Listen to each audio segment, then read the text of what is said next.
Blink-182 drummer Travis Barker has been a famous face in pop-punk circles following the release of the Enema of State album in 1999.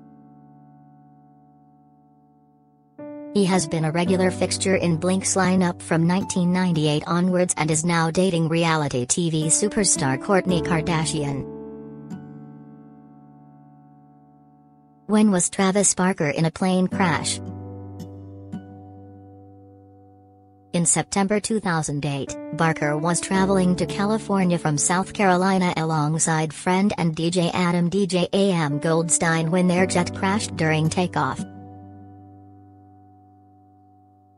The aircraft in question was a Learjet 60 that had just 2 years' worth of flying experience before the incident, though it did boast 108.5 flight hours with 123 takeoff and landing cycles.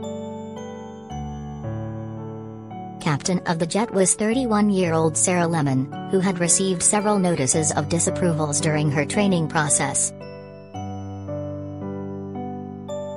4 of the 6 people on board died in the crash, with Barker and Goldstein critically injured.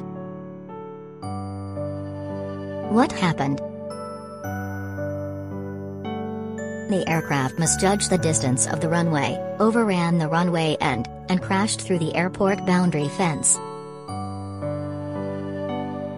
The plane crossed South Carolina Highway 302 and came to rest onto an embankment, before bursting into flames. Both pilots of the aircraft were killed, while Barker and Goldstein suffered horrendous second- and third-degree burns. The 2 survivors, alongside the estates of 2 of the deceased, sued for damages from both the company behind the aircraft, Learjet, as well as tire manufacturer Goodyear, who they deemed responsible after the accident was sparked by one of the jet's tires exploding, causing Lemmon to try and abort the takeoff at high speed. What has Travis Barker said? Barker has rarely spoken of the incident that left him diagnosed with post-traumatic stress disorder, but he did relive the horror moment on the Joe Rogan podcast in late 2019.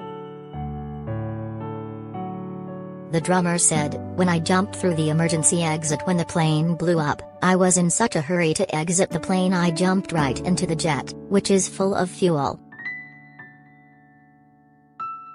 My whole body lit up. I had jet fuel in my whole body. I burped jet fuel for almost 3 months after. When I jumped into the jets, I started running. I was ripping off my clothes because that's what my instinct told me to do, but little did I know I was still on fire because I was soaked in jet fuel." 65% of the drummer's body was badly burnt, and Barker did face the daunting prospect of potentially having his right foot amputated.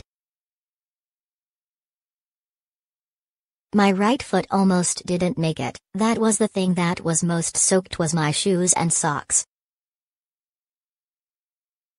I was running towards a highway and I hear some guy yelling, 'Stop, drop and roll,' and I heard it through all the chaos of sirens and everything. I stopped, dropped and rolled, and the only thing still on fire was my feet. So they were on fire the longest." Barker would go on to spend over 11 weeks in hospital after the incident, in which he endured 27 surgeries and skin grafts. He revealed to Rogan the damaging impact this had on his mental health, stating, "After my accident, I was 4 months in a hospital being fed morphine every day. When I was in the hospital, I was on so many drugs I didn't even know my 2 friends had passed away. I didn't know the pilots had passed away. I didn't remember anything. I kept thinking everyone was in the hospital, including the 2 pilots and including my best friends. I thought everyone was in different rooms until 2 weeks before I left. Then I went crazy. I wasn't in a good place. I was kind of crazy. I was suicidal. I did a lot of post-traumatic therapy when I was in the hospital to calm things down after my surgery. Over time, I started to feel better. Barker has since flown again for the first time since the crash, with his famous girlfriend, Kourtney, in August 2021.